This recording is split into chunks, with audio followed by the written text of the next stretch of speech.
Hello friends, welcome back to my channel story with Sam. आप लोग सुन रहे हैं मेरे साथ लव राइवल। जैसे ही श्रेया ने रोहित के लॉयर को देखा, वो देखकर ही पहचान गई कि ये उसके एक्स बॉयफ्रेंड चिराग का बेस्ट फ्रेंड है। उसने सोचा कि यदि इसने मुझे पहचान लिया है तो शायद ये रोहित रंधावा को मेरा रिलेशनशिप चिराग के साथ कैसा है ये बता भी सकता है। बट जब मिस्टर मनीष ने श्रेया को कुछ नहीं कहा तो इसे लगा जैसे कि मिस्टर मनीष ने श्रेया को नहीं पहचाना। बट मनीष ने उसे पहली नज़र में देखते से ही पहचान लिया था। पर एज अ लॉयर उसे पता है कि उसे किस समय क्या कहना है और क्या नहीं। उसने श्रेया से कहा, मिस श्रेया, आपका एग्रीमेंट रेडी है। आप इसमें कुछ ऐड कराना चाहती हैं क्या? मिस्टर मनीष ने डॉक्यूमेंट श्रेया के हाथ में रख दिए। श्रेया ने जब सारे डॉक्यूमेंट को पढ़ा तो उसका एक्सप्रेशन एकदम नॉर्मल और प्रोफेशनल था और उसे ऐसा लगा कि डॉक्यूमेंट में सब ठीक है। जो भी एग्रीमेंट है श्रेया उसके लिए रेडी थी। एग्रीमेंट 1 साल के लिए सेट किया गया था। इस पूरे टाइम में जब ये एग्रीमेंट इफ़ेक्टिव है तो दोनों ही पार्टीज़ एक दूसरे की ज़िंदगी में दखल नहीं देंगी और ये जो मैरिज है ये सीक्रेट रहेगी। इसे पब्लिक के सामने डिस्क्लोज़ नहीं किया जाएगा। 1 साल बाद जब ये मैरिज ख़त्म हो जाएगी तो रोहित रंधावा 50 करोड़ रुपए as a compensation Shreya Sharma को देंगे।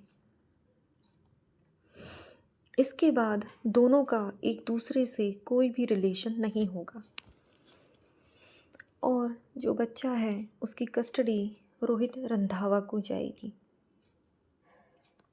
ये सारे शब्द क्लियरली डॉक्यूमेंट में मेंशन थे और श्रेया को इसमें कुछ भी ऐड नहीं करना था। श्रेया ने अपना पेन उठाया और साइन करने लगी। पर जैसे ही वो साइन करने वाली थी तब मिस्टर मनीष ने सडनली कहा, मिस श्रेया, आपने रियली इस बारे में सोच लिया है? आपको फिर रिग्रेट तो नहीं होगा? श्रेया 1 मिनट के लिए रुक गई। उसके हाथ थोड़े कांपने लगे। श्रेया ने मिस्टर मनीष को देखा और वो समझ गई कि वो कुछ कहना चाहते हैं। उनकी आंखों में साफ झलक रहा था कि ये सब उसके लिए ठीक नहीं है, पर बच्चे के लिए उसे ये सब करना ही था। इस बच्चे की खातिर वो रोहित रंधावा की सीक्रेट वाइफ बनने के लिए भी तैयार थी। ज़रूर ये उसके लिए एक अनफेयर डिसीजन था, पर ये कॉम्प्रोमाइज़ उसे करना ही था क्योंकि इसके अलावा उसके पास कोई चॉइस भी नहीं थी। उसने अपने लिप्स पर थोड़ा सा ड्रब किया और साइन कर दिए। शी न्यू कि ये एक डाइवोर्स एग्रीमेंट है। ऐसा बहुत कम लोगों के साथ ही होता होगा कि डाइवोर्स एग्रीमेंट शादी से पहले ही साइन कर दिया हो। एग्रीमेंट का जो डॉक्यूमेंटेशन का रीडिंग और साइन था वो बहुत स्मूथली हो गया था। मिस्टर मनीष ने अपने सारे डॉक्यूमेंट को पैक किया और अपने बैग में डाले और श्रेया को बाय बोलकर वो जाने लगे। पर जैसे ही वो मेन डोर पर पहुँचे, उन्होंने पीछे मुड़कर श्रेया से कहा, 3 दिन पहले मैं चिराग से मिला था। एक बिज़नेस ट्रिप पर जब मैं यूएस गया था, चिराग मुझे वहीं मिला। उसने मुझसे कहा कि वो तुमसे बहुत प्यार करता है और उसका ऐसा कोई इंटेंशन नहीं था तुम्हें हर्ट करने का। वो हमेशा से तुम्हें अपने पास बुलाना चाहता है। वो कभी भी तुम पर गिव अप नहीं करेगा। तुम्हारा फ्यूचर में क्या प्लान है? मिस्टर मनीष के वर्ड श्रेया के हित में ही थे, परंतु अब वो मिसेस रंधावा का टाइटल लेने वाली थी। इसलिए उसने कहा, मिस्टर मनीष, अब नेक्स्ट टाइम जब आप चिराग से मिलें तो प्लीज़ उससे कह देना कि हम दोनों के बीच अब ये सब पॉसिबल नहीं है। और प्लीज़ आप उससे कह देना कि अब वो मेरे पीछे ना आए। और आप तो जानते हैं कि ये एग्रीमेंट कितना सीक्रेट है, इसलिए इस बारे में चिराग को पता नहीं चलना चाहिए। श्रेया ने ये सब कहा और दूसरी ओर देखने लगी। जिस मोमेंट पर उसने एग्रीमेंट साइन किया था, वो समझ गई थी कि अब वो बैक नहीं ले सकती है और चिराग और उसका आगे कोई फ्यूचर नहीं है। इवन उसकी लाइफ में रोहित नहीं भी होता तो भी इस चीटर आदमी को वो दोबारा एक्सेप्ट नहीं करती और वो इस रिलेशनशिप को एक अच्छे नोट पर एंड करना चाहती थी। ऐसे ही कुछ दिन निकल गए। इन कुछ दिनों में रोहित कभी भी श्रेया से मिलने नहीं आया, पर रोहित के दादाजी श्रेया से मिलने हॉस्पिटल आते रहते थे क्योंकि उन्हें अपने पोते की बहुत चिंता थी। उन्होंने आर के हॉस्पिटल में बहुत सारे गार्ड्स को श्रेया की सुरक्षा के लिए तैनात किया था और श्रेया एकदम से ओवरवेल्म्ड हो गई थी। उसे लगा कि उसकी इतनी केयर तो कभी किसी ने की ही नहीं है। उसे ऐसा लगने लगा था कि वो कहाँ आ गई है। चारों ओर सर्वेंट उसकी सेवा में खड़े रहते थे। ये बहुत ही आश्चर्य की बात थी श्रेया के लिए, क्योंकि उसे अपना सारा काम खुद ही करने की आदत थी और वो इन सब के लिए तैयार नहीं थी। लेकिन जो दादाजी थे वो बहुत डर गए थे। उन्हें ऐसा लगा कि श्रेया को अभी ज़्यादा लोड नहीं लेना चाहिए, इसलिए उन्होंने कई शेफ़ भी तैयार रख रखे थे जो कि बहुत अच्छा खाना श्रेया को खिलाते रहते थे।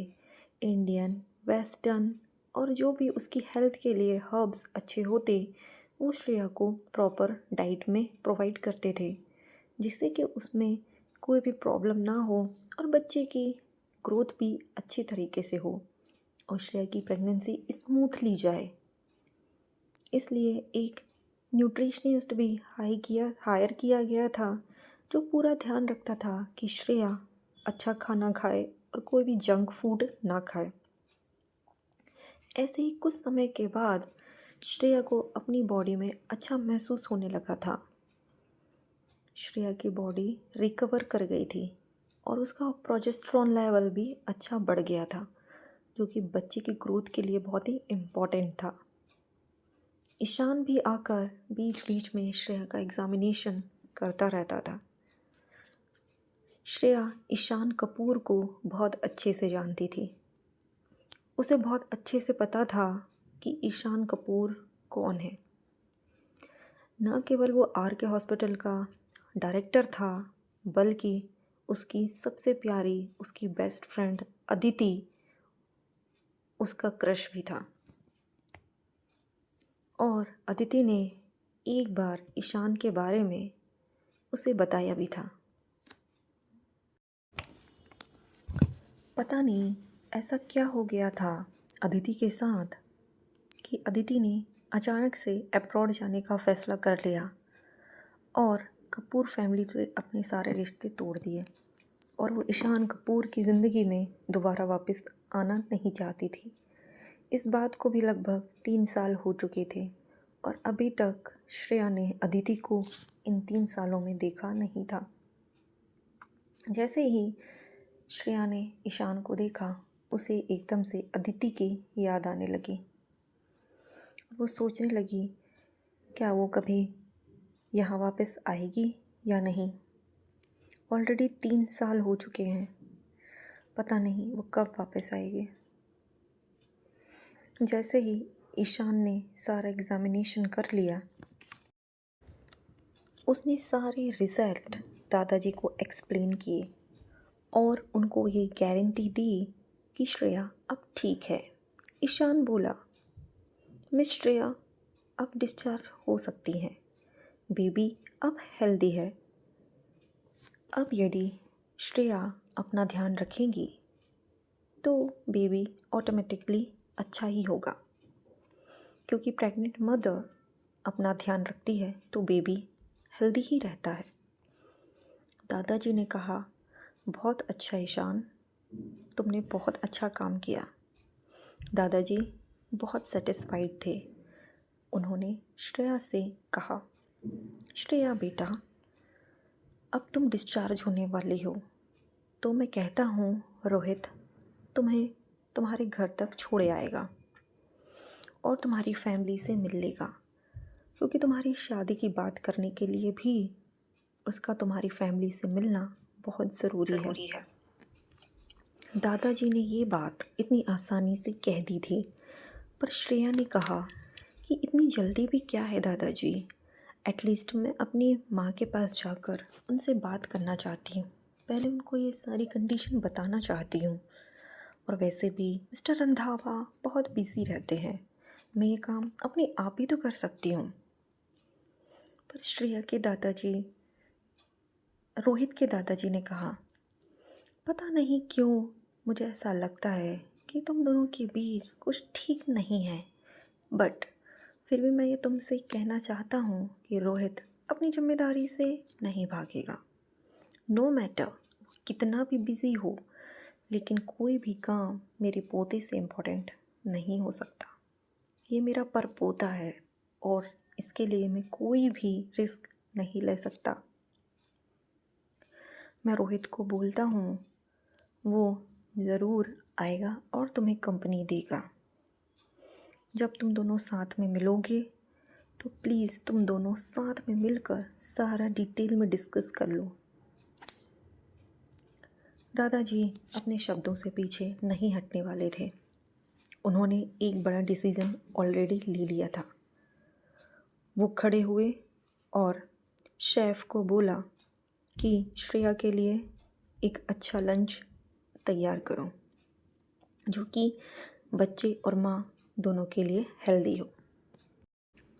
हॉस्पिटल के टॉप फ्लोर पर एक बहुत ही सुंदर सा रेस्टोरेंट था, जो कि एक बहुत ही प्यारा गार्डन के साथ था और चारों ओर फूल ही फूल थे और बहुत ही प्यारा इन्वायरमेंट था। श्रेया अकेली टेबल पर बैठी थी और उसने टेबल पर फैली हुई सारी डिशेस को ध्यान से देखा, जो कि स्मेल में बहुत ही अच्छी लग रही थी। उसने सारे डिशेस को ध्यान से देखा। ऐसी डिशेस तो पता नहीं उसने कब से खाई ही नहीं थी। इतनी डिशेस को वो अकेले ख़त्म भी नहीं कर पाती, पर उसने सोचा कि शायद अमीर आदमियों का लंच ऐसा ही होता है। खैर, मिस्टर रंधावा की फैमिली तो मुंबई की नंबर 1 फैमिली है और वो तो ऐसा डिनर, लंच, ब्रेकफास्ट अफोर्ड आसानी से कर ही सकते हैं। मैं काहे के लिए इतना सोच रही हूँ। इवन रंधावा फैमिली तो इतनी पावरफुल है कि वो इस हॉस्पिटल के अंदर भी एक रेस्टोरेंट अरेंज करके इतना डिलीशियस फूड अरेंज कर सकते हैं। ये तो बहुत बड़ी बात थी। जब श्रेया ये सब सोच ही रही थी, तब उसके कानों में एक मेड की आवाज़ आई, मैडम प्लीज़ आप वेट कीजिए, रोहित सर आने ही वाले हैं, वो आपके साथ लंच करेंगे। जैसे ही श्रेया ने ये सुना तो वो बोली, रोहित रंधावा आने वाला है, वो मेरे साथ लंच करेगा? ऐसे कैसे हो सकता है? दादाजी ने सारे सर्वेंट्स को इंस्ट्रक्शन दिए थे कि श्रेया को मैडम करके ही बुलाए, क्योंकि वो होने वाली मिसेस रंधावा हैं।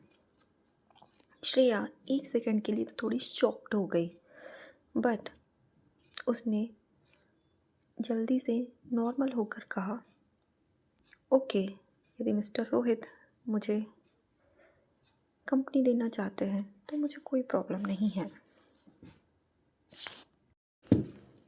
श्रेया ने सोचा कि ज़रूर दादाजी ने रोहित को यहाँ आने के लिए कहा होगा। दादाजी के कहने पर और अपने बच्चे की खातिर रोहित मेरे साथ लंच करने के लिए रेडी हो गया, बिकॉज़ ये रंधावा फैमिली का होने वाला वारिस है। श्रेया ने अपनी टमी को थोड़ा हल्का सा रब किया और मन में बोली, ज़रूर ये लिटिल बेबी बहुत ही प्रीशियस है। बट श्रेया अभी अपने थॉट्स को ख़त्म भी नहीं कर पाई थी, तभी एक कोल्ड वॉइस उसके कान में पड़ी, इस लड़की को कोई भी मैडम नहीं बोलेगा। जैसे ही सारे सर्वेंट ने रोहित को देखा, उन्होंने रिस्पेक्टफुली ग्रीट किया। जिस मेड ने अभी अभी श्रेया को मैडम बोला था, उसे एकदम थोड़ा डर लगा। उसने प्रेसिडेंट को थोड़ा ग्रेटिट्यूड के साथ देखा, क्योंकि सर्वेंट्स के लिए ये थोड़ा डाइजेस्ट करना डिफ़िकल्ट हो गया था कि वो बड़े साहब की बात माने कि छोटे साहब की, क्योंकि दादाजी ने श्रेया को मैडम बोलने के लिए बोला था और रोहित मना कर रहा था। अब वो फ्यूचर में किसकी बात सुने, इस पर सारे सर्वेंट थोड़ा कंफ्यूज हो गए। जैसे ही रोहित श्रेया के सामने आया, उसने श्रेया को एकदम नफ़रत भरी नज़रों से देखते हुए कहा, मैडम। श्रेया जानती है थी कि उनके बीच जो शादी होने वाली है वो एक सीक्रेट मैरिज है और उन्हें अपना रिलेशनशिप बाहर वालों के साथ शेयर नहीं करना है, ज़रा सा भी नहीं। इसलिए उसने प्यार से मेड को देखते हुए कहा, आंटी आप मुझे श्रेया ही बुलाइए। उसके मुंह से ये सब सुनकर मेड को थोड़ा रिलीफ हुआ, क्योंकि वो एक डिफ़िकल्ट पोजीशन में आ गई थी और श्रेया नहीं चाहती थी कि किसी भी सर्वेंट को ऐसा कुछ डिफ़िकल्ट पोजीशन में उसकी वजह से आना पड़े। रोहित ने भी हाँ कहा और श्रेया को एक लुक दिया। वो ये कहना चाहता था कि श्रेया को अपनी जगह पता है। रोहित ने अपने हाथ धोए और सर्वेंट ने उसके लिए चेयर पुल की। रोहित भी श्रेया के साथ टेबल पर बैठ गया। उसने कांटा और छुरी उठाया और खाना खाना स्टार्ट कर दिया। जब रोहित खाना खा रहा था, तब श्रेया जोर भरी नज़रों से उसे देख रही थी। वो सोच रही थी कि उसका खाने का स्टाइल कितना प्रॉपर है और एकदम एलिगेंट, एकदम रिच और एकदम रॉयल। उसने सोचा कि कोई आदमी खाना खाते हुए इतना हैंडसम, इतना प्यारा कैसे लग सकता है। सो फ्रेंड्स, आपको श्रेया और रोहित की स्टोरी कैसी लग रही है? प्लीज़ कमेंट सेक्शन में ज़रूर बताएं।